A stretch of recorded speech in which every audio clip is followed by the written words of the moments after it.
देखो, जब हम गाड़ी लेके कहीं जाते हैं घूमने फिरने के लिए तो बहुत बार होता क्या है कि हम रास्ता से भटक जाते हैं। हमको कहाँ जाना है वो हम भूल जाते हैं, गाड़ी कहीं और हम मोड़ लेते हैं, डेविएट कर लेते हैं। इन द मीन टाइम होता क्या है कि हम कई चक्कर लगाते जाते हैं और रास्ता से इस कदर भटक जाते हैं कि अपने मुख्य जो गंतव्य स्थल है वहाँ तक पहुँच ही नहीं पाते हैं। बहुत बार निकल पाते हैं और बहुत बार नहीं निकल पाते हैं, तो वहीं कहीं आस पड़ोस ठहर लेते हैं कि अब रात हो गया, बाहर हम नहीं निकल सकते हैं, अब बाहर हम नहीं जा सकते हैं। अब गौर करो ना, तो जो छोटी सी बात है हमें जीवन की बहुत बड़ी शिक्षा देती है।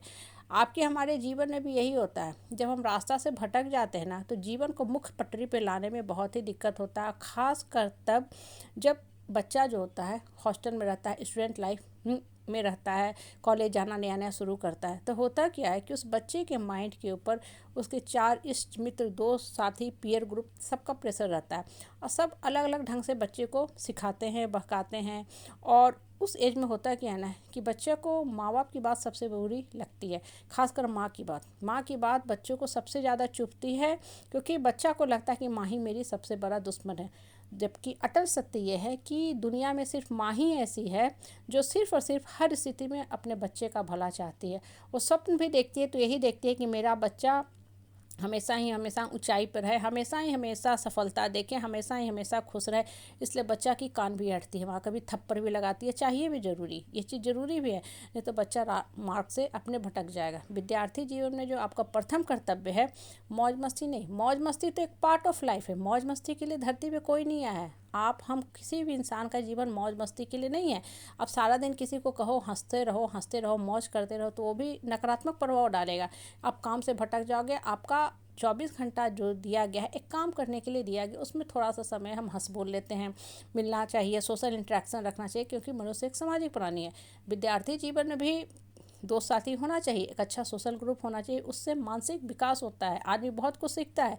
लेकिन अच्छे दोस्तों के साथ ये चीज़ बहुत ज़रूरी है हर इंसान के लिए, कि हम कैसे लोगों के साथ उठ बैठ रहे हैं। बहुत बार होता है कि बच्चे बहुत अच्छी जगह जाते हैं, एडमिशन लेते हैं, बहुत अच्छा ब्रांच भी चूज करते हैं, लेकिन उसके बाद क्या होता है, उनका दिमाग भटक जाता है, भटकाव हो जाता है। क्यों भटकाव हो जाता है कि उनके ऊपर जो दोस्त साथी का प्रभाव रहता है, उसका मैग्नेटिक प्रभाव इतना ज़्यादा होने लगता है कि वो अपने मुख्य जो स्थल है, डेस्टिनेशन है, जहाँ उनको पहुँचना है, वहाँ से विमुख हो जाते हैं।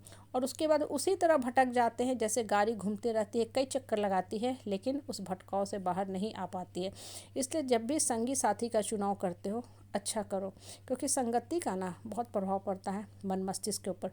और इंसान जैसे लोगों के साथ उठता है बैठता है, वैसे ही बातें करना भी शुरू कर देता है। ये भी एक संगति का बहुत ही अच्छा प्रभाव है।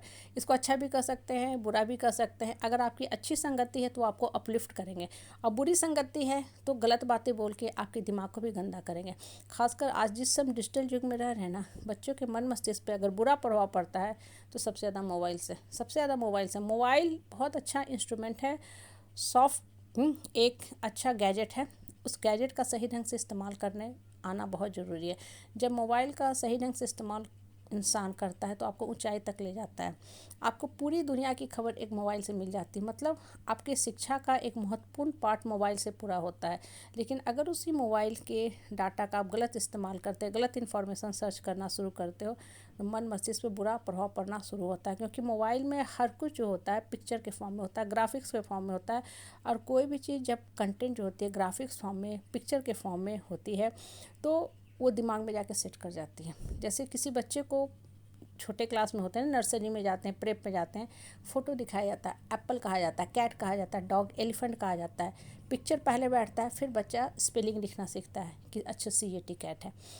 हमारे मन मस्तिष्क पे भी इसी चीज़ का प्रभाव पड़ता है। अगर आप गलत बातें देखते हो नेट पे, तो वो चीज़ों की छापा पड़ जाती है, फिर उसको हटाना बहुत मुश्किल होता है। वैसे ही चिपक जाती है जैसे च्युइंगम जा कर के कपड़े में, बाल में चिपक जाती है, तो उतने दूर का बाल काटना पड़ता है, या कपड़ा भी उतने दूर का वेस्ट हो जाता है। इसलिए ना हमेशा अच्छे लोगों के साथ उठना बैठना रखो। और जब संगति अच्छी होती है ना, तभी इंसान उठता भी है। क्योंकि एक अच्छा संगति अच्छी बातें करेगा, अपने भी उठेगा, मोटिवेटिंग बातें करेगा, प्रेरणा देगा, आपको भी उठने में मदद करेगा। इसलिए लाइफ में हमेशा ये चित्त के प्रति हमेशा सचेत रहा करो कि मेरा जो निकटवर्ती दोस्त, साथी, समाज, परिवार, परिवेश कैसा है। परिवेश का बहुत ही पॉजिटिव प्रभाव पड़ता है इंसान के मन मस्तिष्क पे। इससे रास्ता का भटकाव को छोड़ो, जीवन को सही दिशा में लेके चलना सीखो।